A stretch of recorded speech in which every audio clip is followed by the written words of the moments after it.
Hi everyone, this is Shivaji. ఈ వీడియోలో employee state insurance corporation నుంచి మనకి ఒక నోటిఫికేషన్ రిలీజ్ కావడం జరిగింది. ఈ నోటిఫికేషన్ సంబంధించిన ఫుల్ ఇన్ఫర్మేషన్ అయితే ఈ వీడియోలో ప్రొవైడ్ చేస్తాను. ఈ నోటిఫికేషన్లో మనకి ఏంటంటే 3 రకాల పోస్టులు ఏంటంటే భర్తీ చేయడం జరుగుతుంది. టోటల్ వేకెన్సీ కానీ చూసుకున్నట్లయితే 4315 వేకెన్సీ అయితే మనకి ఫిల్ చేస్తున్నారు. పోస్టులు కానీ చూసుకున్నట్లయితే మనకి upper divisional clerk, steno and MTS సంబంధించి నోటిఫికేషన్ అయితే రిలీజ్ చేయడం జరిగింది. అయితే ఈ నోటిఫికేషన్ సంబంధించిన ఫుల్ ఇన్ఫర్మేషన్ అంటే ఫీజు పర్టికులర్స్ గురించి, అలాగే పేమెంట్ మెథడ్ గురించి, అలాగే ఇంపార్టెన్స్ డేట్స్ గురించి, అలాగే ఈ నోటిఫికేషన్ సంబంధించిన క్వాలిఫికేషన్ గురించి, అలాగే పే స్కేల్ ఏ విధంగా ఉంటుందనే వివరాలు అయితే ఈ వీడియోలో మీకు తెలియజేస్తాను. అయితే వీడియోలోకి వెళ్లే ముందు నాది ఒక చిన్న రిక్వెస్ట్, నేను అందిస్తున్న ఇన్ఫర్మేషన్ కానీ మీకు యూజ్ అయినట్లయితే తప్పనిసరిగా ఈ వీడియోని లైక్ చేసి మీ యొక్క సపోర్ట్ అయితే తెలియజేయండి. అలాగే నా ఛానల్ ఏంటంటే తప్పనిసరిగా సబ్స్క్రైబ్ చేసుకుని మీ యొక్క సపోర్ట్ అనేది ఏంటంటే అందిస్తారని ఆశిస్తున్నాను. Let's start the video.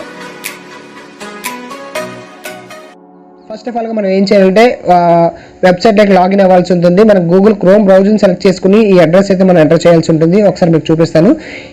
esic.nic.in address enter చేయగా మనకు పేజ్ అనేది ఏంటంటే ఈ విధంగా డిస్ప్లే అవుతుంది. ఈ విధంగా డిస్ప్లే అయిన తర్వాత దీని యొక్క లింక్ కూడా ఏంటంటే నేను మీకు డిస్క్రిప్షన్లో ప్రొవైడ్ చేయడం జరుగుతుంది. లింక్ పై క్లిక్ చేసిన సరే మీరు డైరెక్ట్గా ఈ పేజ్కి అయితే రావడం జరుగుతుంది. ఈ పేజ్కి వచ్చిన తర్వాత డైరెక్ట్గా మనం అప్లికేషన్ పెట్టాలనుకుంటే ఇక్కడ మనం క్లిక్ చేయొచ్చు. Click here submit online application అయితే మనం ఇక్కడ సబ్మిట్ చేయొచ్చు. అలా కాకుండా టోటల్గా ఈ నోటిఫికేషన్ సంబంధించిన ఫుల్ ఇన్ఫర్మేషన్ పీడిఎఫ్ డాక్యుమెంట్ ఒకసారి మనం చూసుకోవాలంటే ఇక్కడ రిక్రూట్మెంట్ అనే ఆప్షన్ కనిపిస్తుంది కదా, ఈ ఆప్షన్ పై మనం క్లిక్ చేస్తాం. ఈ ఆప్షన్ పై మనం క్లిక్ చేయగానే పేజ్ అనేది ఏంటంటే మనకి ఈ విధంగా డిస్ప్లే అవుతుంది. ఈ విధంగా డిస్ప్లే అయితే ఇది ఏంటంటే టోటల్గా ఏంటంటే మనకి డివిజనల్ వైజ్ ఏంటంటే నోటిఫికేషన్ రిలీజ్ కావడం జరిగింది. మన స్టేట్కి సంబంధించి మనం చెక్ చేసుకోవాలంటే ఇక్కడ ఏంటంటే మన స్టేట్ అనేది మనం సెలెక్ట్ చేస్తాం. ఆంధ్రప్రదేశ్ని సెలెక్ట్ చేసుకుని ఇక్కడ ఏం చేస్తామంటే ఇక్కడ సెర్చ్ బాక్స్ మీద క్లిక్ చేస్తాం. సర్చ్ బాక్స్ మీద క్లిక్ చేయగానే ఆటోమేటిక్గా మనకి ఏంటంటే ఈ విధంగా డిస్ప్లే అవుతుంది. ఈ విధంగా డిస్ప్లే అయినట్లే ఇక్కడ చూసుకోవచ్చు. మనకి ఆర్ఓ విజయవాడ ఉంది కదా, రిక్రూట్మెంట్ ఇక్కడ ఒకసారి మీకు చూపిస్తాను. ఈ విధంగా మనం చూసుకోవచ్చు. RO Vijayawada recruitment of UDC stenographer and MTS in the state of Andhra Pradesh అని ఇవ్వడం జరిగింది. ఇక్కడ మనం క్లిక్ చేసినట్లయితే ఆటోమేటిక్గా ఏంటంటే మనకి పీడిఎఫ్ అనేది ఏంటంటే ఓపెన్ కావడం జరుగుతుంది. ఈ విధంగా మనకు పీడిఎఫ్ అనేది ఓపెన్ అవుతుంది. ఓపెన్ అయిన తర్వాత ఇక్కడ ఏంటంటే యారో మీద క్లిక్ చేసినట్లయితే ఆటోమేటిక్గా మన పీడిఎఫ్ అయితే మనం డౌన్లోడ్ చేసుకోవచ్చు. అయితే ఈ పీడిఎఫ్ గురించి ఏంటంటే నేను నోటిఫికేషన్ సంబంధించిన ఫుల్ ఇన్ఫర్మేషన్ అయితే ఇప్పుడు మీకు తెలియజేస్తాను. ఈ నోటిఫికేషన్ సంబంధించిన పీడిఎఫ్ డాక్యుమెంట్స్ గురించి ఒకసారి చూద్దాం, ఏ విధంగా ఇన్ఫర్మేషన్ అయితే మనకు ప్రొవైడ్ చేశారో. ఫస్ట్ ఆఫ్ ఆల్ గా చూసుకున్నట్లయితే మనకి హెడ్డింగ్ చూసుకోవచ్చు. అట్లా recruitment to the post of upper divisional clerk, stenograph, next ఏంటంటే మల్టీ టాస్కింగ్ స్టాఫ్ అంటే ఎంటీఎస్ కి సంబంధించింది ఏంటంటే రీజన్ వైజ్ ఏంటంటే మనకి ఇవ్వడం జరిగింది. ఈఎస్ఐ కార్పొరేషన్ లో మనకి ఇందులో చూసుకున్నట్లయితే వేకెన్సీస్ అనేది ఇవ్వడం జరిగింది. ఈ వేకెన్సీ అనేది ఏంటంటే నేను వీడియోకి ఎండ్ లో మీకు తెలియజేస్తాను. స్కేల్ ఆఫ్ పే చూసుకున్నట్లయితే మనకి ఏంటంటే యూడీసీకి స్టెనోకి చూసుకున్నట్లయితే 25,500 నుంచి 81,100 వరకు మనకు పే స్కేల్ అనేది ఉండడం జరుగుతుంది. 7th సెంట్రల్ పే కమిషన్ ప్రకారం మనకి ఇవ్వడం జరుగుతుంది. అలాగే ఎంటీఎస్ కానీ చూసుకున్నట్లయితే మనకి 18,000 నుంచి 56,900 వరకు అయితే మనకి పే స్కేల్ అనేది ఉండడం జరుగుతుంది. నెక్స్ట్ మనం ఎడ్యుకేషన్ క్వాలిఫికేషన్ కానీ చూసుకున్నట్లయితే యూడీసీకి చూసుకున్నట్లయితే డిగ్రీ ఉండాలి, ఎనీ డిగ్రీ. అలాగే ఏంటంటే కంప్యూటర్ నాలెడ్జ్ కలిగి ఉండాలి అంటే మనకి వీళ్ళు మెన్షన్ చేయడం జరిగింది. అలాగే స్టెనోకి చూసుకున్నట్లయితే 12th స్టాండర్డ్ అలాగే స్కిల్ టెస్ట్ కూడా కండక్ట్ చేయడం జరుగుతుంది. 10 minutes at the rate 80 words per minute కి మనకి టైపింగ్ స్పీడ్ అనేది ఉండాలి. అలాగే ట్రాన్స్క్రిప్షన్ కూడా ఇవ్వడం జరిగింది. 50 minutes ఇంగ్లీష్, 65 minutes హిందీ అని మనకి వీళ్ళు మెన్షన్ చేయడం జరిగింది. అలాగే ఎంటీఎస్ చూసుకున్నట్లయితే మనకి 10th క్లాస్ క్వాలిఫికేషన్ మీద మనకి వీళ్ళు ఇవ్వడం జరిగింది. చూసుకున్నట్లయితే ఏజ్ లిమిట్ చూసుకున్నట్లయితే మనకి యూడీసీకి స్టెనోకి ఏంటంటే మనకి 18 years నుంచి 27 years వరకు ఏంటంటే మనకి ఎలిజిబుల్ ఇవ్వడం జరిగింది. అలాగే ఎంటీఎస్ చూసుకున్నట్లయితే మనకి 18 years నుంచి 25 years వరకు ఏంటంటే మనకి ఎలిజిబుల్ కావడం జరుగుతుంది. దీనికి ఏంటంటే ఏజ్ రిలాక్షన్ కూడా ఇవ్వడం జరిగింది. అవి చూసుకున్నట్లయితే మనకి ఏంటంటే ఎస్సీ ఎస్టీకి చూసుకున్నట్లయితే మనకి 5 years ఇవ్వడం జరిగింది. ఓబీసీ చూసుకున్నట్లయితే మనకి 3 years ఇవ్వడం జరిగింది. అలాగే ఏంటంటే PWD అంటే ఫిజికల్లీ హ్యాండిక్యాప్ ఎవరైతే ఉంటారో వాళ్ళకి ఏంటంటే అండర్సర్ వాళ్ళకి 10 years, ఓబీసీ వాళ్ళకి 13 years, ఎస్సీ ఎస్టీ 15 years ఏంటంటే వీళ్ళకి ఇవ్వడం జరిగింది. నెక్స్ట్ హౌ టు అప్లై, ఏ విధంగా అప్లై చేసుకోవాలో చూసుకున్నట్లయితే దీనికి ఏంటంటే మనకి మెయిన్ గా చూసుకున్నట్లయితే ఫోటోగ్రాఫ్ అనేది ఉండాలి. ఆ సైజ్ కూడా ఏంటంటే 4.5 cm నుంచి 3.5 cm ఉండాలని మెన్షన్ చేయడం జరిగింది. అలాగే సిగ్నేచర్ ఉండాలి, బ్లాక్ పెన్ మాత్రమే యూజ్ చేయాలి. అలాగే ఏంటంటే మన యొక్క లెఫ్ట్ థంబ్ ఏంటంటే మనం ఒక వైట్ పేపర్ మీద ఏంటంటే లెఫ్ట్ థంబ్ ఫింగర్ ప్రింట్ వేసి దాన్ని కూడా మనం అప్లోడ్ చేయాల్సి ఉంటుంది. ఇదేంటంటే బ్లూ అయినా పర్లేదు, బ్లాక్ అయినా పర్వాలేదు. అలాగే మనకు ఒక డిస్క్రిప్షన్ ఇస్తారు, హ్యాండ్ రైటింగ్ డిస్క్రిప్షన్ కూడా ఏంటంటే మనం అప్లోడ్ చేయాల్సి ఉంటుంది. అదేంటంటే నెక్స్ట్ మీకు చూపిస్తాను. అలాగే సిగ్నేచర్ కూడా ఏంటంటే 80% అంటే క్యాపిటల్ లెటర్ ఉంటే యాక్సెప్ట్ చేయడం విషయం అయితే మనకి తెలియజేయడం జరిగింది. అలాగే ఇక్కడ డిస్క్రిప్షన్ చూసుకున్నట్లయితే ఈ బాక్స్లో ఏదైతే ఈ బాక్స్ కనిపిస్తుందో ఈ బాక్స్లో ఉన్న డిస్క్రిప్షన్ అంతా కూడా ఏంటంటే మనం ఒక వైట్ పేపర్ మీద రాసి దాన్ని ఏంటంటే మనం స్కాన్ చేసి అప్లోడ్ చేయాల్సి ఉంటుంది. ఒకసారి డిస్క్రిప్షన్ అయితే మీరు చూసుకోగలరు. ఫస్ట్ ఆఫ్ ఆల్ ఏంటంటే అప్లికేషన్ ప్రాసెస్ కానీ చూసుకున్నట్లయితే మనం మెయిన్ వెబ్సైట్లోకి వెళ్ళాల్సి ఉంటుంది. www.esic.nic.in అనే వెబ్సైట్లోకి వెళ్ళినట్లయితే మనకి ఏంటంటే క్లిక్ హియర్ రిజిస్ట్రేషన్ ఒక ఆప్షన్ కనిపిస్తుంది. ఆ ఆప్షన్ మీద క్లిక్ చేయగానే ఏంటంటే ఫస్ట్ ఆఫ్ ఆల్ ఏంటంటే మనం ఈ రిజిస్ట్రేషన్ అవ్వాలనుకుంటే మనకు ఒక వ్యాలిడ్ ఈమెయిల్ ఐడి అలాగే ఫోన్ నెంబర్ అవసరం అవుతుంది. ఎందుకంటే ఈ రెండు కూడా మనం ఆటోమేటిక్గా ఎంటర్ చేయగానే మన ఫోన్కి యాజ్ యూజువల్గా మన ఈమెయిల్కి ఏంటంటే ఒక రిజిస్ట్రేషన్ నెంబరు అలాగే పాస్వర్డ్ ఏంటంటే రావడం జరుగుతుంది. దాని ద్వారా ఏంటంటే మనం లాగిన్ అయ్యి మిగతా అప్లికేషన్ ప్రాసెస్ అంతా మనం చేసుకోవడం అనేది జరుగుతుంది. ఈ నోటిఫికేషన్ సంబంధించిన ఫీజు పర్టికులర్స్ కానీ చూసుకున్నట్లయితే మనకి ఏంటంటే SC ST అలాగే డిపార్ట్మెంట్ క్యాండిడేట్స్ కానీ ఫీమేల్స్ క్యాండిడేట్స్ కానీ ఎక్స్ సర్వీస్ మెన్ కానీ ఎవరు ఉన్నట్లయితే వాళ్ళకి ఏంటంటే 250 అనేది ఏంటంటే పే చేయాల్సి ఉంటుంది. అలాగే ఆల్ అదర్ కేటగిరీస్ ఎవరైతే ఉంటారో వాళ్ళకి ఏంటంటే 500 ఏంటంటే మనకి ఏంటంటే ఫీజు అనేది ఏంటంటే పే చేయాల్సి ఉంటుంది. అలాగే మోడ్ ఆఫ్ పేమెంట్ కానీ చూసుకున్నట్లయితే పేమెంట్ ఏంటంటే మనం ఏంటంటే డెబిట్ కార్డు యూజ్ చేయొచ్చు, క్రెడిట్ కార్డు యూజ్ చేయొచ్చు, ఇంటర్నెట్ బ్యాంకింగ్ కానీ IMPS కానీ క్యాష్ కార్డ్స్ కానీ మొబైల్ వ్యాలెట్స్ ఏమైనా ఉన్నట్లయితే ఇవి కూడా ఏంటంటే మనకి వీళ్ళు ఏంటంటే ఎలిజిబుల్ చేయడం జరిగింది.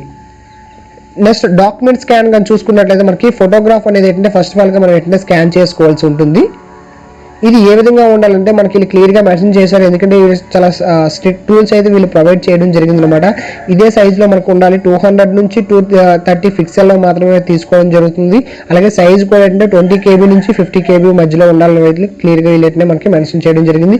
అలాగే వీళ్ళైతే మనకి బ్యాక్గ్రౌండ్ కూడా ఏంటంటే మనకి లైట్ కలర్ బ్యాక్గ్రౌండ్ కానీ ప్రిఫరబుల్ వైట్ కానీ అయితే వీళ్ళు మెన్షన్ చేయడం జరిగింది నోటిఫికేషన్లో. ఒకసారి చూడొచ్చు ఇక్కడ ప్రిఫరబుల్ ఏంటంటే వైట్ బ్యాక్గ్రౌండ్ కానీ లైట్ కలర్ బ్యాక్గ్రౌండ్ కానీ ఏదైనా సరే మనకుంటే బెటర్ అనే విషయం అయితే వీళ్ళు మనకి తెలియజేయడం జరిగింది.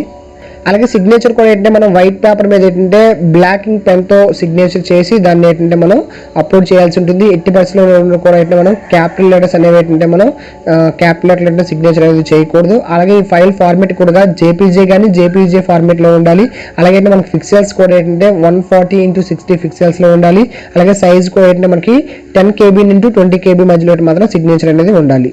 నెక్స్ట్ తంబు కానీ చూసుకున్నట్లయితే లెఫ్ట్ తంబ్ మాత్రమే మనం యూజ్ చేయాల్సి ఉంటుంది. వైట్ పేపర్ మీద ఏంటంటే మనం తంబ్ అనేది వేసి దాన్ని ఏంటంటే మనం స్కాన్ చేయాల్సి ఉంటుంది. అది ఏంటంటే ఇంక్ అనేది ఏంటంటే బ్లాక్ అవ్వచ్చు, బ్లూ అవ్వచ్చు, ఏదైనా సరే ప్రాబ్లం లేదు.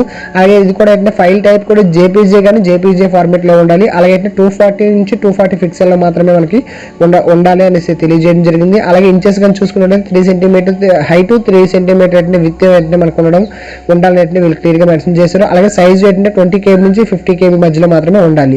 నెక్స్ట్ వచ్చేసి హ్యాండ్ రైటింగ్ డిస్క్రిప్షన్ కానీ చూసుకున్నట్లయితే ఇది కూడా ఏంటంటే మనం ఏంటంటే క్యాపిటల్ లెటర్స్ అనేది యూజ్ చేయకూడదు. ఇంగ్లీష్లో మాత్రమే ఏంటంటే మనం ఏంటంటే రైటింగ్ అనేది ఉండాలి. ఇంగ్లీష్లో ఏంటంటే మనం ఒక వైట్ పేపర్ మీద రాసి బ్లాక్ పెన్ కానీ బ్లూ పెన్ కానీ ఏదైనా సరే యూజ్ చేయొచ్చు. దీని యొక్క ఫార్మేట్ కూడా ఏంటంటే మనకి ఏంటంటే JPG కానీ JPG ఫార్మేట్లో ఉండాలి. పిక్సెల్స్ చూసుకున్నట్లయితే 800 నుంచి 400 పిక్సెల్స్ మధ్యలో ఉండాలి. అలాగే ఏంటంటే 10 సెంటీమీటర్ నుంచి 5 సెంటీమీటర్ విత్ హైట్ మనకి ఇవ్వడం జరిగింది. అలాగే ఫైల్ సైజ్ చూసుకున్నట్లయితే 50 KB నుంచి 100 KB మధ్యలో ఉండాలి మనకి డాక్యుమెంట్స్ అయితే వీళ్ళు క్లియర్గా మెన్షన్ చేశారు. ఎగ్జామ్ సిటీస్ అయితే వీళ్ళు ఎక్కడ కూడా మెన్షన్ చేయలేదు. మనకే ఆప్షన్ ఇవ్వడం జరిగింది. ఎగ్జామ్ ఎక్కడ రాస్తాం అనుకుంటున్నారో ఆప్షన్ అయితే మెయిన్ సిటీస్లో మనం సెలెక్ట్ చేసుకున్నట్లయితే ఆ సిటీలో వచ్చిన అప్లికేషన్ బట్టి అయితే ఎగ్జామ్స్ అనేది అయితే వీళ్ళు కండక్ట్ చేయడం జరుగుతుంది. తక్కువ అప్లికేషన్ వస్తే పక్క సిటీకి అయితే కన్వర్ట్ చేస్తామంటున్నారు.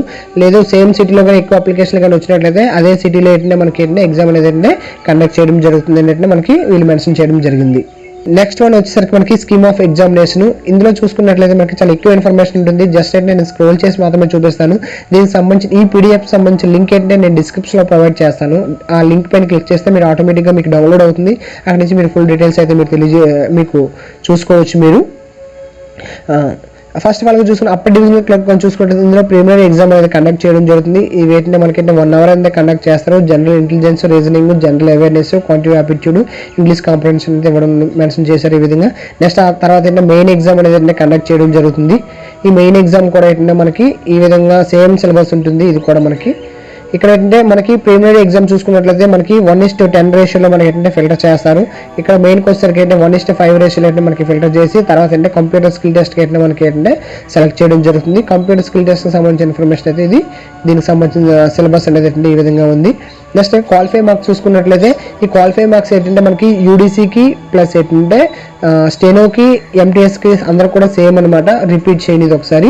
మనకు 45% ఏంటంటే అండర్-రిజర్వ్ కేటగిరీస్కి, 40% ఏంటంటే OBC కేటగిరీస్, అలాగే ఎకనామిక్లీ వీకర్ సెక్షన్ కేటగిరీస్కి, 35% ఏంటంటే SC ST ex service men కేటగిరీకి, అలాగే 30% అంటే పర్సన్ విత్ డిజబిలిటీ క్యాండిడేట్స్ ఎవరైతే ఉంటారో వాళ్ళకి ఏంటంటే మినిమం క్వాలిఫై మార్క్స్ అనమాట ఇవి. ఇందులో మనకి ఏంటంటే మెరిట్ తీసి జాబ్ అనేది మనకి సెలెక్ట్ చేయడం జరుగుతుంది.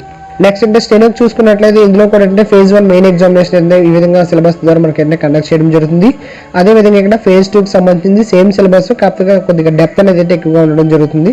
దీనికి కూడా అంటే క్వాలిఫైయింగ్ మార్క్స్ అన్ని కూడా సేమ్ అనమాట దానికి ఉన్నట్లుగానే.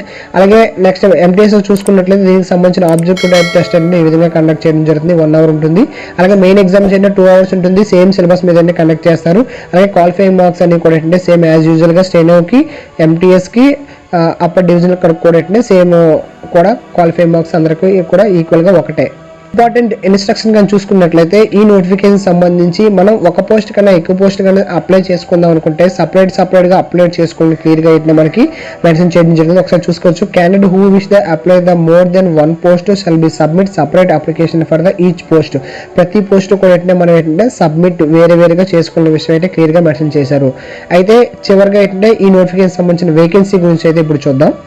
వేకెన్సీస్ కానీ చూసుకున్నట్లయితే టోటల్ వేకెన్సీస్ కానీ చూసుకున్నట్లయితే 4315 వేకెన్సీస్ అయితే ఉండడం జరిగింది. అయితే ఈ 4315 వేకెన్సీస్ని ఏం చేస్తున్నారంటే డివిజన్ వైజ్ అలాగే రీజన్ వైజ్ ఏంటంటే ఏ రీజన్కి ఆ రీజన్ ఏంటంటే వీళ్ళు ఏంటంటే నోటిఫికేషన్లో మెన్షన్ చేయడం జరిగింది. మన రీజన్కి వచ్చేసరికి ఏంటంటే విజయవాడ రీజన్కి వచ్చేసరికి ఏంటంటే టోటల్గా మనకి చూసుకున్నట్లయితే అప్పర్ డివిజన్ కొంచెం చూసుకున్నట్లయితే మనకి అన్రిజర్వ్లో 3 ఉండడం జరిగింది, ఓబీసీలో 3 ఇవ్వడం జరిగింది, ఎకనామికలీ వీకర్ సెక్షన్ కూడా టోటల్గా ఏంటంటే మనకి 7 ఉండడం జరిగింది. అలాగే స్టెనోకి చూసుకున్నట్లయితే మనకి ఏంటంటే 2 పోస్టులు ఉన్నాయి, అన్రిజర్వ్లో ఉన్నాయి. అలాగే ఎంటీఎస్ అంటే 10 అన్రిజర్వ్లోను, ఎస్సీ 4, ఎస్టీ 2, ఓబీసీ 7, అలాగే ఎకనామికలీ వీకర్ సెక్షన్ నుంచి 3 టోటల్గా ఏంటంటే మనకి 26 అనేవి ఉండడం జరిగింది. ఇవి మన డివిజన్ సంబంధించింది వేకెన్సీస్. మీరు ఏ అదర్ డివిజన్లో అప్లై చేసుకుందాం అనుకున్నా సరే ఒక అప్లికేషన్ పెట్టాలి. టోటల్గా ఏంటంటే ఇది టోటల్ కంట్రీ వైడ్ రిక్రూట్మెంట్ కనుక మనం ఏ డివిజన్లో అప్లై చేసినా సరే ఆటోమేటిక్గా ఏంటంటే వాళ్ళకి సర్వర్లో తెలియడం జరుగుతుంది. కాబట్టి వాళ్ళు కూడా నోట్ కూడా ఒక మెన్షన్ చేశారు. మనం ఏదైనా సరే అప్లై చేసుకున్నట్టు ఎక్కడైతే మనం ఏ డివిజన్లో అయినా సరే మనం అప్లై చేసుకోవచ్చు. చేసుకునేటప్పుడు ఏంటంటే ఎక్కడైతే ఎక్కువ పోస్టులు ఉన్నాయో ఆ డివిజన్లో అప్లై చేసుకున్నట్లయితే మనకి బెటర్. మీరు అప్లై చేసుకునేటప్పుడు లోకల్ అలాగే నాన్ లోకల్ కూడా ఒకసారి వెరిఫై చేసుకుని పెట్టుకుంటే బెటర్. ఇది అప్లై చేసుకున్నప్పుడు గుర్తుంచుకోండి. ఒక అప్లికేషన్ మాత్రమే సబ్మిట్ చేయాలి. పోస్ట్కి ఒక అప్లికేషన్. ఎన్ని పోస్టులు మీరు పెట్టుకుంటే అన్ని అప్లికేషన్లు అయితే మనం సబ్మిట్ చేయాల్సి అనేది ఉంటుంది. అలాగే రీజన్కి కానీ డివిజన్కి కానీ అయితే మాత్రం ఏదో ఒకదాన్ని మాత్రం మనం సెలెక్ట్ చేసుకోవాల్సి ఉంటుంది అనే విషయం అయితే వీళ్ళు మనకి నోటిఫికేషన్లో క్లియర్గా అయితే మనకి మెన్షన్ చేయడం జరిగింది. ఈ నోటిఫికేషన్ సంబంధించి ఏమైనా డౌట్స్ ఉన్నట్లయితే కింద కామెంట్ బాక్స్లో కామెంట్ చేస్తే తప్పనిసరిగా అయితే మీకు అయితే రిప్లై అనేది అయితే ఇవ్వడం జరుగుతుంది. అలాగే వీడియో కనుక మీకు నచ్చినట్లయితే తప్పనిసరిగా లైక్ చేయండి, షేర్ చేయండి, కామెంట్ చేయండి. అలాగే నా ఛానల్ అయితే తప్పనిసరిగా సబ్స్క్రైబ్ చేసుకొని మీ యొక్క సపోర్ట్ అనేది అందిస్తారని ఆశిస్తున్నాను. Thank you for watching. Thank you very much.